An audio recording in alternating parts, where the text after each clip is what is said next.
our country. And they're not finished yet.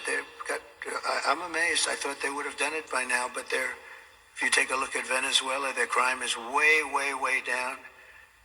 Then you go to Caracas and you wouldn't recognize it. You can actually walk the streets without being shot or killed or mugged. It's becoming a safe city because they've taken all their criminals, most of them, the rest are coming. They're all coming. They've taken their drug dealers and they've put them into the United States of America. Thank you very much, Kamala. Appreciate it. But she continues and she will continue this misery, and her policies have caused such harm and such pain. And the three great people up here with me are going to just discuss that for a little while about what's happened to them, how their lives have been shattered.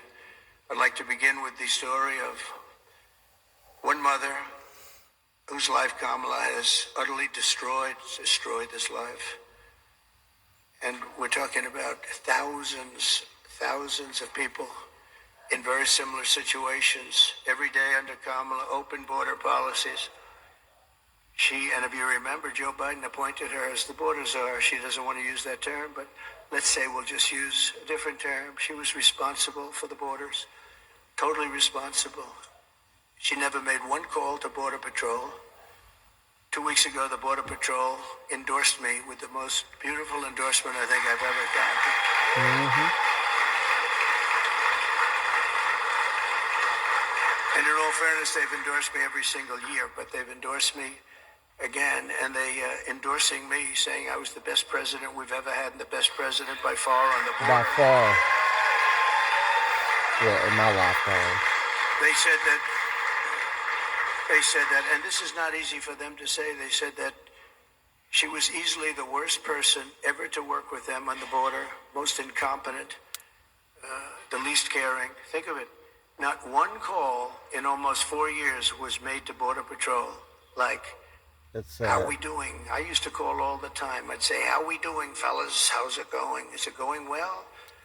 And they're great people. Men and women, Border Patrol, great people that want to do their job. She didn't call them once. She released the two men. This is the type of shit I'm talking about.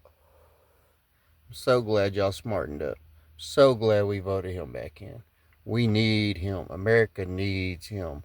We would have been so screwed with that Antichrist in there. Thank you, America. Had it done yesterday. It's very quick, very easy to do, but it was very heartbreaking. We showed it in a room full of people, and everybody was crying. Some pretty tough people were crying. Please take a look. Sunday night, I asked her to not stay up super late because of her coming to work with me in the morning first to do her summer school. She said, okay, and I told her good night and I love you. I went to bed, not realizing that was going to be the last time I saw her. We're best friends. We're going to shake it again. I woke up to notice she wasn't in her bed. I'm in my heart trying not to lose my mind because I don't know where she is. I finally remembered her phone had a location on, and her phone was pinging just 2 minutes down the road, right behind the skate park. I start driving to the direction the phone was being pinged at, and I see a couple cop cars with lights on. I see yellow tape, and immediately my heart drops and sinks to the bottom of my stomach. My daughter's hands and ankles were both bound. She was strangled to death, left with no pants. And I know in my heart, she fought incredibly hard. She was not going down without a fight.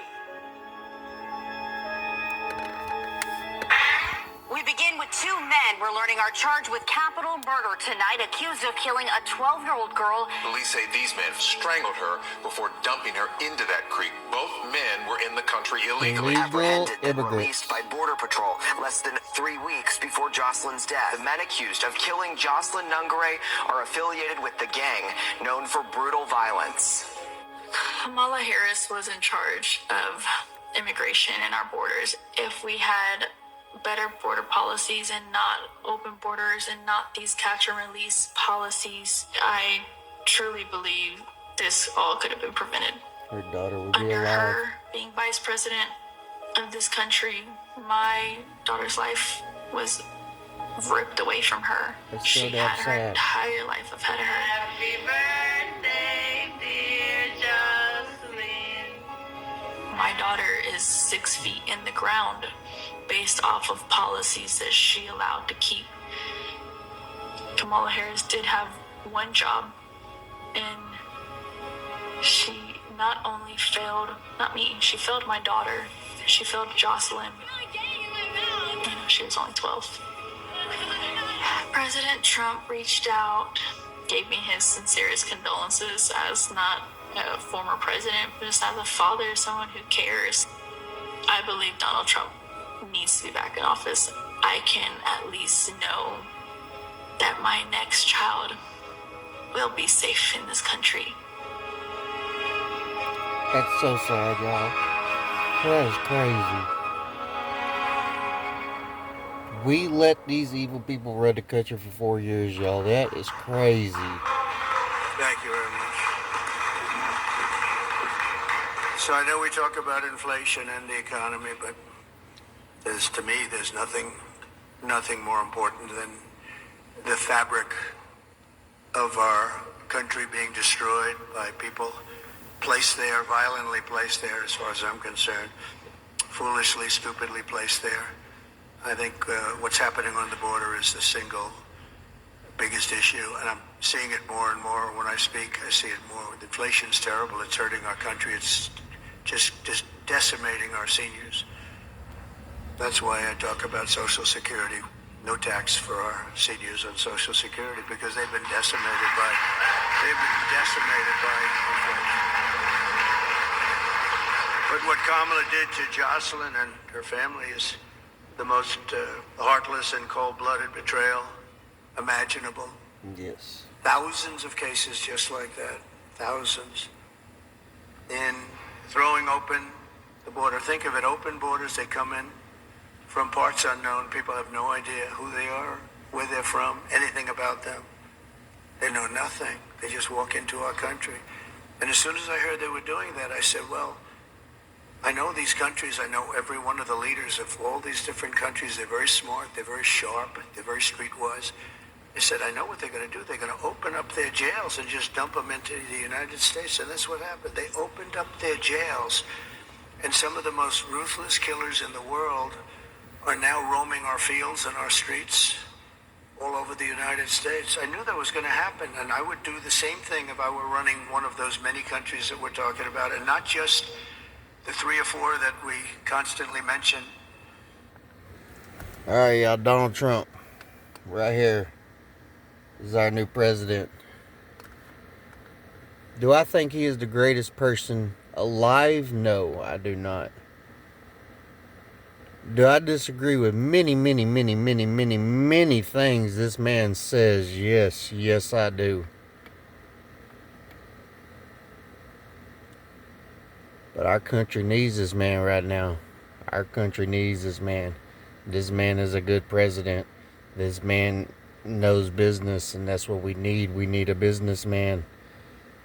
This man right here is gonna save our country. Kamala would have destroyed us. And I'm so glad y'all smartened up. Thank you, America.